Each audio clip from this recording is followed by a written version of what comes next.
This is Witch-based news for Friday the 22nd of August 2025. I'm Commander Burr.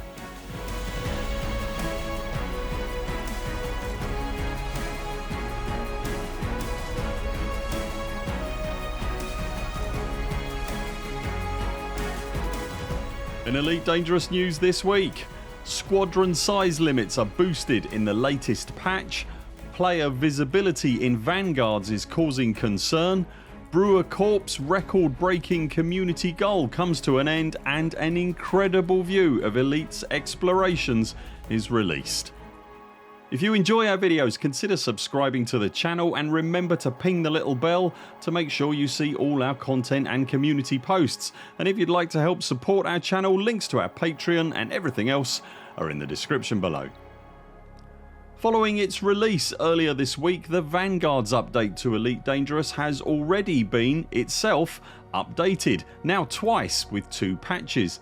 You can find our video about the release of Vanguards linked on screen now if you haven't seen it, but in that video we made mention that the new Squadron carrier facility in the game appeared to have interior space for on-foot centric utilities such as Vista Genomics, Pioneer Supplies and the bar, but that they were offline with the doors closed and couldn't be selected as options when outfitting the carrier.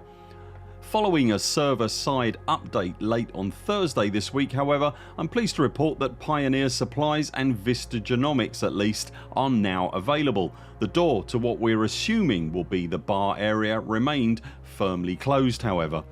That same server-side patch also increased the maximum squadron size limit from 500 to 600. It's not an increase that is significant enough to completely resolve the issues for huge active squadrons such as the Fatherhood and others who have to host several different squadrons under their single unified banner, such as their burgeoning membership, but it is at least an increase. At the same time, FDev gave notice that the squadron's cargo insurance perk was being temporarily disabled while an issue with it is resolved. The perk is still selectable while its functionality is offline, and it'll remain selected as a perk when it comes back. It just won't do anything in the intervening time. Following the server-side patch, Frontier also announced that today, Friday, would also see a further patch to Vanguards which would require around 3 hours of game downtime. Following the outage, the patch notes became available, and those notes make mention of the issues we've already listed above, as well as a few more notable changes. The profanity filtering for squadron mottos, descriptions and recruitment messages have been beefed up, and additionally commas and accented characters are now allowed.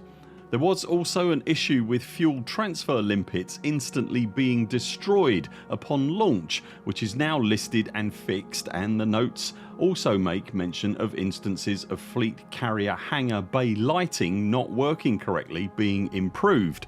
That's FDev's wording. You might want to keep an eye open for that in case it persists, is my read from that. On the colonisation front, the devs have made changes to how ports and settlements consume goods from the top 2 economies in a system to prevent instances where economies were eating their own tail, resulting in 0 goods being available at a commodity market. There is an ongoing conversation causing genuine concern in the community currently around the visibility of players' in-game activity in the new Squadron browser system. Right now, all activity by Squadron members appears to be completely visible in the browser, as it gives a running commentary of any community bonds or bounty vouchers etc cashed in by the Squadron's players, and you can view any squadron in the game, not just your own. It even lists colonisation claims made and exploration first footfalls, going so far as to list the systems these events are taking place in, leading to understandable concerns around the deliberate sniping of exploration finds or the blocking of colonisation attempts. The many different voices of the Elite Dangerous community have complained and defended in equal measure for many years around the subject of open-only play for BGS and power play gameplay, and where you stand on that issue will very much depend on your personal playstyle. But I think all sides would probably agree that there isn't a single way to go on the subject of gameplay accountability and visibility that would likely make all those same voices happy. Is this new level of visibility perhaps FDev's attempt then to give everyone what they're asking for, or a simple oversight? I honestly don't know the answer to that, but if you want to air your opinion on it, then there is an issue tracker log that you can contribute to, which you'll find linked below. The month-long Brewer Corporation community goal to restock the Trailblazer colonisation megaships came to an end this week. The CG and megaship restock requirement followed humanity's quite frankly explosive expansion on the coattails of the 2+ year long Thargoid invasion that ended with the destruction of the last, for now at least, Thargoid Titan vessel in the space above Earth in December last year. It's no coincidence either that the community goal timed in with the release of the Panther Clipper, the largest capacity hauling specialised vessel that the game has ever seen. As if all that wasn't enough, the community goal was paying out huge profits just for the hauling required itself, and it was rewarding upon completion sets of engineered cargo racks with increased capacity that the game had never seen before, further increasing the hauling capacity of any vessel they are fitted to, let alone that of the already impressive Panther. Any participant in the goal would get a duo set of the cargo racks. If you reached the top 75% of participants, then you'd receive another set of the same 2 racks.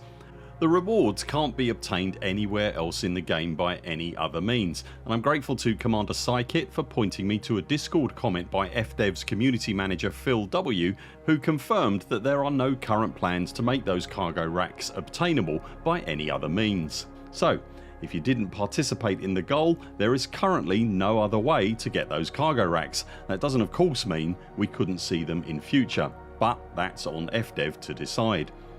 Following the server reboot this morning, those cargo racks have started to appear in participants' inventories, and you can have those transferred to wherever you need them to be for a modest fee.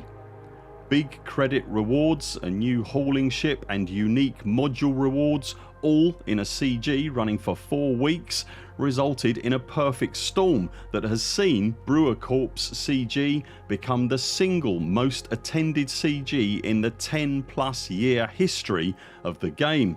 The previous largest CG, the destruction of the last Thargoid Titan, pulled in 20,000 participating commanders. This latest hauling CG eventually topped out at over 48,000 participants. Even the defence goal running alongside the main CG smashed the previous record with over 26,000 participants. As we've said on this channel many times before, the Elite Dangerous community is a creative lot, with its podcasts, videos, drawings, paintings, music, stories and more. This has been a long established fact. Elite Dangerous art in all its forms began surfacing in fact before the game was even released.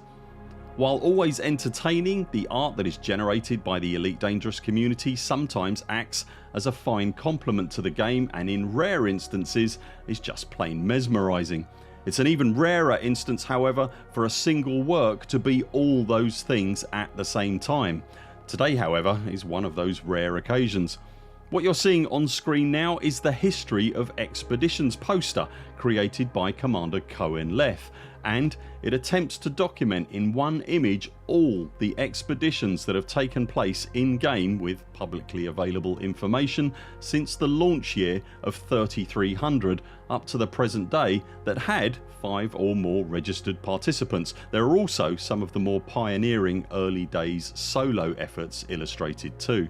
As well as plotting on the galaxy where various expeditions went to, Commander Leth has also, where possible, gathered up images of the expedition's mission patches, including those listed on the bottom of the poster. You'll find the full image in various high quality formats shared in a forum post which I've linked below, and be prepared to lose an afternoon at least zooming in on the finer details. It's absolutely stunning. Before we go, the year is fast accelerating away from us, and just a heads up, the next Frontier Unlocked livestream is due to air on Wednesday next week. That's the 27th of August. Did you manage to get racks, rails or both in the recent community goals? How many credits did you earn? And is the squadron size limit now enough for your squadron? Let us know in the comments below. That's it for now. Thanks very much for watching. We'll be back later this week with more videos. Until then, 07 commanders, follow the greens on the way out and do keep clear of the toast rack. We very much look forward to seeing you next time.